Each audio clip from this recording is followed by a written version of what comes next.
છોટાઉદેપુર નગરજનોના જીવના જોખમરૂપ પાણીની ટાંકી અંતે ઉતારી લેવામાં આવી। નગરમાં આવેલી શોભાના ગાંઠિયા સમાન પાણીની જર્જરિત ટાંકી નગરપાલિકા તંત્ર દ્વારા ઉતારી લેવામાં આવી। ટાંકીમાં પાણી ન હતું, પરંતુ જર્જરિત થઈ ગઈ હોય, જેને ઉતારી લેતા લોકોએ હાશકારો અનુભવ્યો।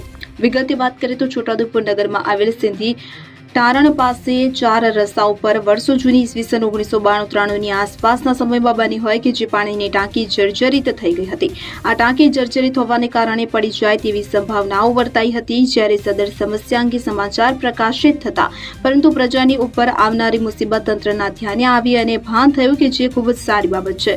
સદર ટાંકીને આજરોજ નગરપાલિકાના તંત્ર દ્વારા જમીનદોસ્ત કરી દેવામાં આવી હતી। આ પાણીની ટાંકી રહેણાંક વિસ્તારમાં મુખ્ય 4 રસ્તા પાસે આવેલી હતી અને ભરચક રહેણાંક વિસ્તાર હોય, સદર જગ્યાઓ પર લોકોની અવરજવર રહેતી હોય તેવા સમયમાં કોઈ હોનારત સર્જાય તેવી શક્યતાઓ વર્તાઈ હતી।